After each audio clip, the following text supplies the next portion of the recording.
Looks can certainly be deceiving. On the outside of the house, you could see fully vented aluminum soffit. But upon closer inspection, underneath that fully vented soffit is 100% solid wood, preventing any airflow ventilation into the attic. Now that roof and the entire roof deck have to be replaced. Hi there, welcome back to another episode of our podcast, Airing It Out with AirVent. My name is Pscelsi. I host AirVent's Attic Ventilation Ask the Expert seminars, offered every winter to residential roofing professionals all across North America since 1998. The scenario I just described about the fully vented aluminum soffit was brought to my attention in an email from J.R. Lynch, managing partner at Fortress Exteriors in Fishers, Indiana, outside of Indianapolis. JR is our guest today. Welcome to the podcast, JR. Hey, thank you, Paul. I appreciate you having me. We appreciate your time today, JR. You are a longtime participant in the AirVent seminars and a frequent contributor to our Found in the Field photos on social media. We really appreciate you sharing with us. Thank you, JR, for that.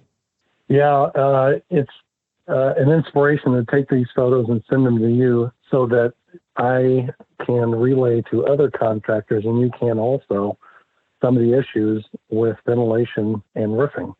This Found in the Field photo program I'm mentioning is one of our most popular social media programs, and thank you so much, JR. It's your contributions and others that makes it meaningful and useful, so thank you for that.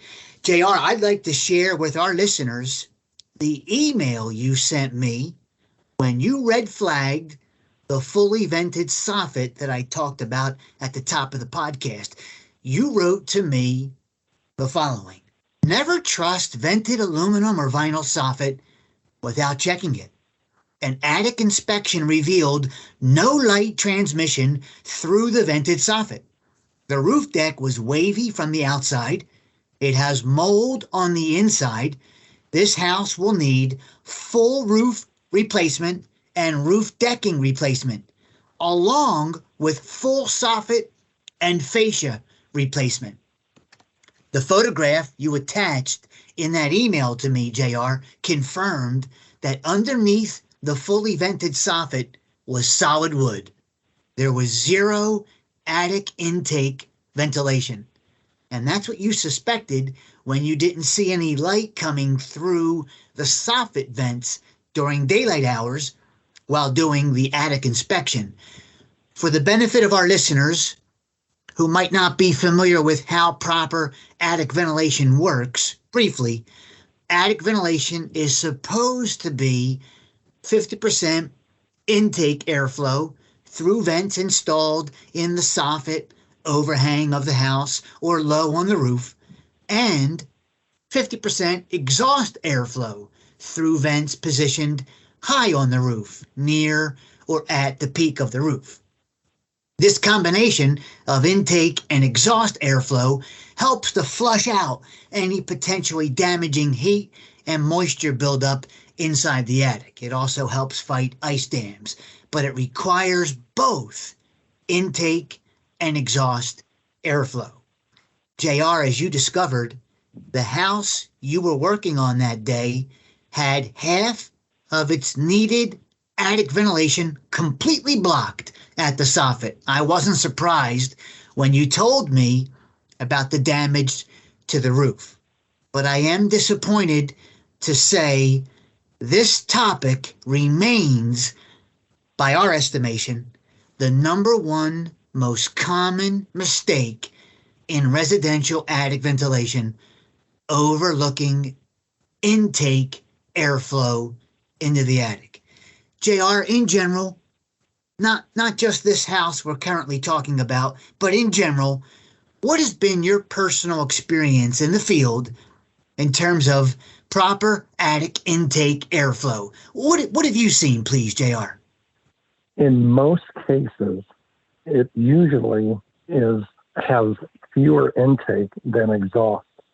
Most builders and or even roof replacement contractors will install generally somewhat appropriate attic exhaust ventilation, but it usually lacks in soffit intake ventilation.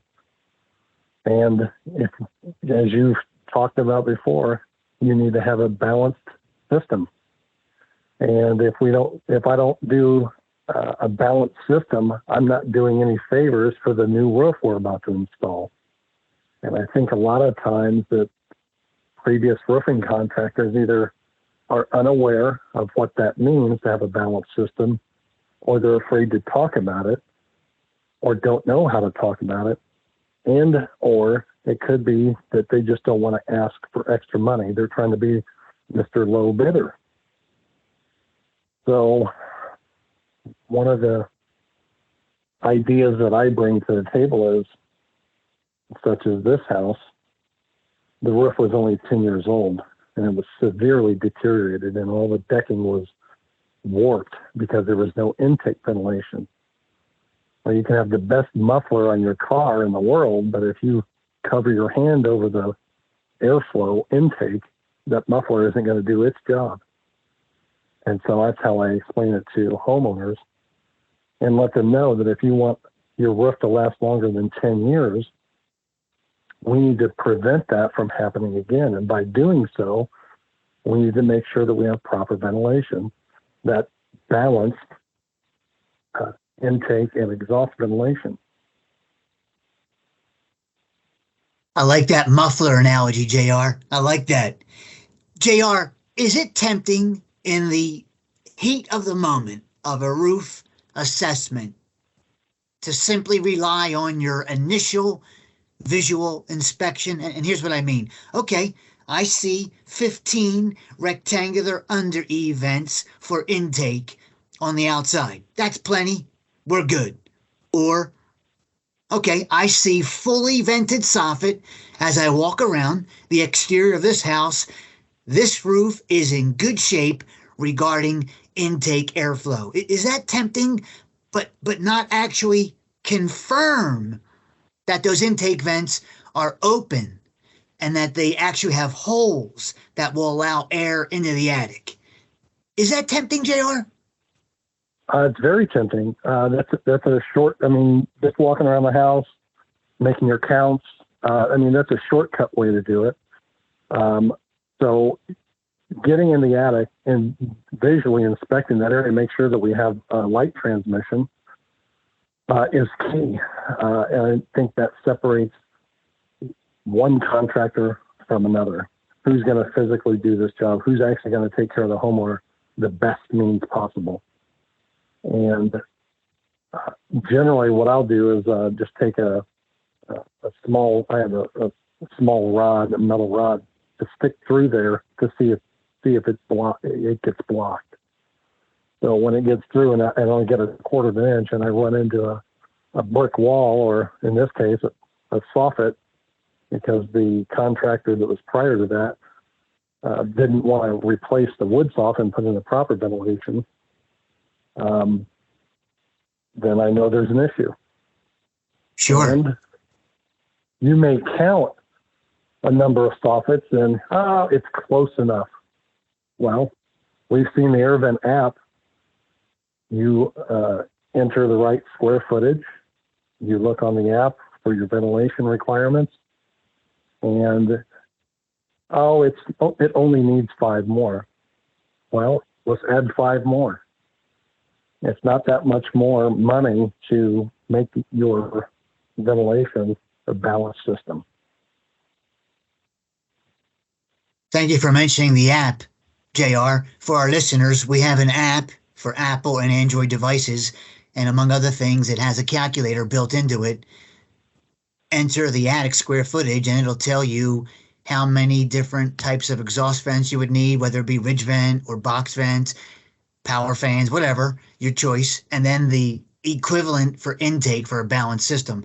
JR, may I clarify something? When you mentioned the metal rod, is that part of your exterior inspection? You'll poke the metal rod through the intake to see if it hits something solid? That's correct. I see. I like that. Yeah. If I'm So just missing, yeah, if I'm in the attic and I see that there's no light transmission, I'll go around to the outside to confirm my suspicion, because it could be insulation or it could be soffit. Either way, it still gets blocked off. I want to find out which one it is.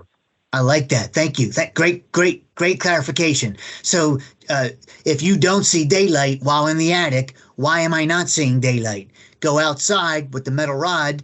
Is it because of solid wood? Or in the attic, was it the attic insulation or maybe something else? Okay, great. Thanks, JR. JR, you've Or in already. the case, yeah, or in Okay, the good. case of yesterday, yesterday I sent you a photo where the painter had painted over the vented soffit. And so 80% of the soffit was clogged up because the painter had painted over all of the ventilation. Yes. Yes. JR sent me two photos yesterday. Keep them coming, by the way, JR. We'll be using this one on Facebook soon. Painted over intake vents. The painted over soffit vent is significantly reducing the airflow through that vent. Yeah, absolutely. JR, you've already touched upon this a little bit, but if you don't mind, I'd like to just explore it a little deeper. Any guidance for fellow roofing contractors who are not currently checking intake ventilation?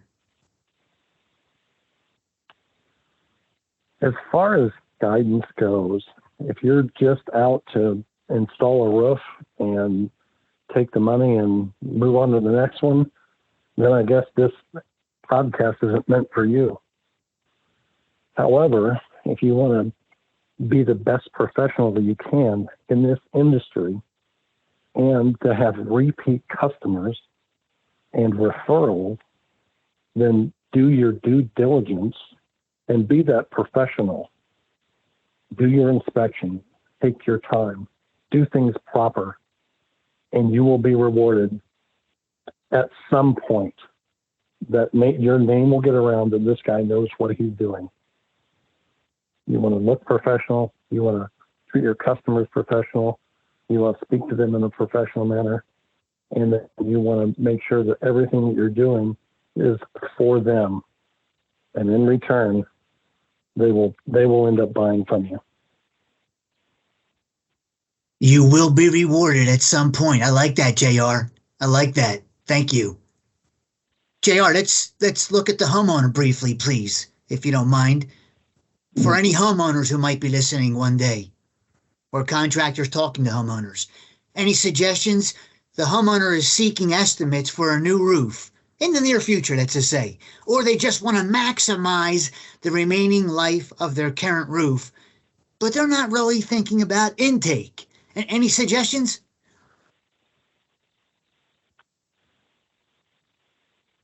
Well, I would say for the homeowner that's listening, if you have a professional salesperson that is doing their due diligence and offering up an alternative to a new roof that may prolong the life of your existing roof, he's actually looking out more for your interest instead of just saying, let's replace the roof. Mm-hmm. Because when you end up installing proper ventilation, intake, and exhaust, that balanced system, it will then, when it is needed for a new roof, now you won't have to worry about it. You know that it's already been done, and that's not a double up charge then. Thank you, JR. Thank you. JR, as we wrap up this episode, is there anything you'd like to add for our listeners, either about vented soffit panels, intake ventilation, or really anything at all?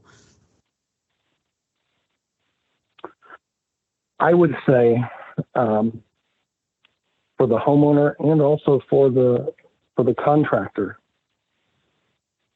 the price isn't the biggest issue you should be worried about. With the homeowner, it should be longevity.